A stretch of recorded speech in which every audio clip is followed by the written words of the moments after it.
up, everybody? WAGME Capital here. As you can see, we just wrapped up the daily SPY recap. So let me clear this off the screen. We are going to go into some of the swing trades I actually had today. So SPY was on the list, and then there were a couple other tickers. So I just want to go into my setup, what I saw, what we did, and how we're thinking about like exit strategies as well. So when I'm doing this, what I like to do is I look midday, look at the hourly chart, and then look for like stocks moving sideways. So the thing with options, the premiums are based on the stocks making moves. So like think about it. If you know, SPY's at 457, let's say you're buying 460 calls. So right now, like let's say weeklies. So today is Wednesday, you have 2 more days, right? Then let's say all of Thursday, it just moves flat. You just went from 2 days to make it to 460, and now you only have 1 day, right? So the premiums are going to drop just because you're like kind of effectively like killing time. So in options, the longer the like period, so the later the expiry date, the more expensive it's going to be because it has more time to make that swing, right? Like if you buy 460 calls that expire at the end of day, those aren't going to be very expensive, right? You have to make a pretty big move pretty quickly. Whereas if you did 460 calls expiring next year, like, you know, the chances of SPY being above 460 next year are pretty high, or maybe not pretty high, but the amount SPY could move in a full year, it could blow past 460. So like the premium on that is going to be really, really high. And so how we think about this is we look for stocks moving sideways because it kills premiums. It makes these premiums really, really cheap. Okay. And so that is kind of what we're looking for. And so there were a couple tickers I bought. So the first one was SPY at 10 o'clock Eastern. So that was like right about here. And so what my thesis was, we gapped up right off today. We went back down, tested my 454 level, held it, and then we just pushed back up. So I bought at 10, which is 7 o'clock Eastern. So like somewhere right in here. So normally I'm looking at the hourly to see if we're moving sideways.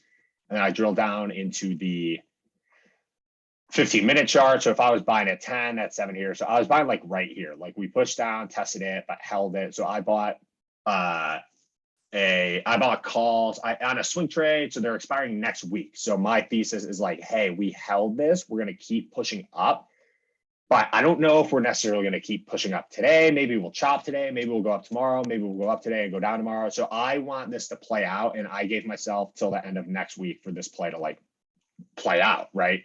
That's like what a swing trade is. It's not a day trade, it's a little different. But so I liked this setup on SPY. This was not a decaying. We weren't moving sideways necessarily. I just like that we held this level. We gapped up above it, went down, retested it, and held it and kept pushing up. So far, so good on that play.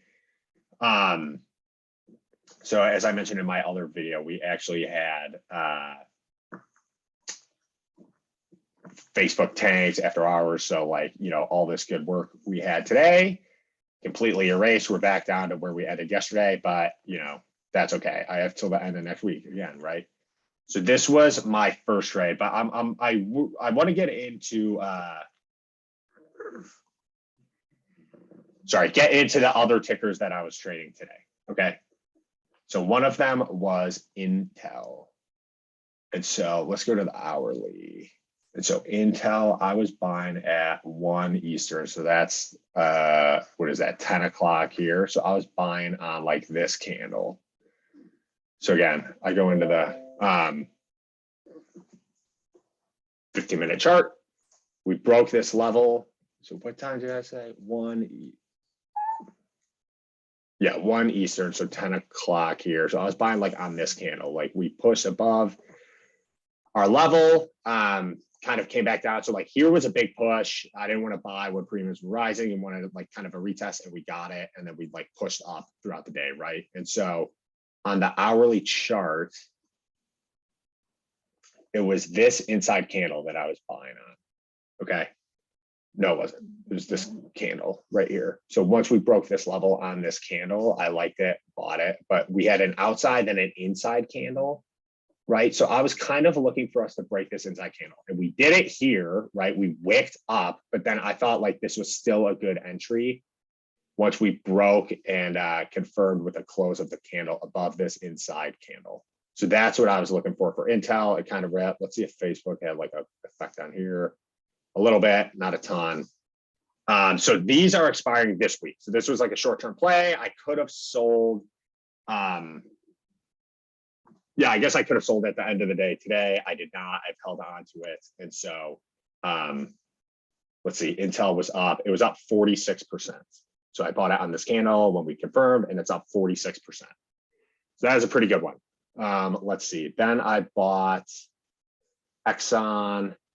And so this one was great. So these lines are right where this inside candle are. So this was the first candle of the day. Double inside candle. So this is what I'm talking about with the premium decay. Like this for effectively 2 hours, even 3 hours if you count this, technically not an inside candle, but like inside this range. This stock like didn't move.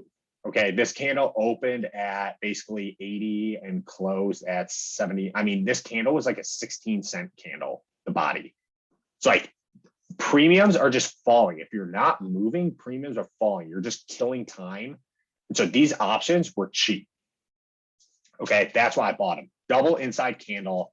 Once we broke above this first inside candle, I bought. Okay, these are up 33%. Let's see again after hours. So these expire this week, a little bit down. We'll see what the action is tomorrow. But this is a great example of what I'm talking about. This is the first candle of the day.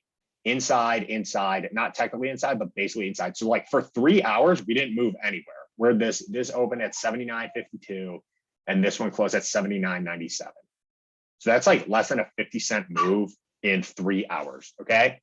Once we break out of this level, like it's ready to rip. Okay. And premiums are going to be swinging wildly because there was no movement for 3 hours. So that was Exxon. Those are my two winners. SPY's down after hours, but that one was looking good, right? Starbucks was my loser. So this was the same thing. Like I really liked the setup. When did I buy? I bought this one at 2:15. So that would be what, like 11:15. So on this candle, okay, yeah. So this was it. So big outside candle to start the day. Inside, again, not technically inside, but basically inside. And so I'm looking at this range. Forget this middle green candle. I'm looking at this range of this inside candle.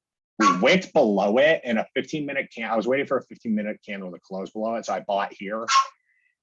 We eventually recovered. So I'm down on this one. This after hour dump might have helped. Starbucks, kind of weird. Gap down, but then we'll see tomorrow. I'm sorry if you guys can hear my dog, but yeah, so this candle closed below, thought we might push down. We broke outside of that level. Premiums were cheap, right? Because we had so much chop, so much consolidation, so many inside candles. But this one I'm down on. But those are my swing trades I have on, and that's kind of how I look at them. Let me know if this is helpful for you guys. Let me know if you like these. I tweeted this out. I'll put my Twitter in the description. I tweeted out these plays midday. I was like, hey, double inside candle, almost triple. I'm looking at Starbucks and Exxon, and then I tweeted out my Intel play as well. Airbnb and SoFi, I've actually had these swings on for a little bit. So we'll see how those play out. But yeah, those were my swing trades today. So I hope you guys learned something. I hope you like the setup. If you want more of these, let me know. I'll tweet them. I'll make videos. But I hope you learned something, and we'll see you again tomorrow.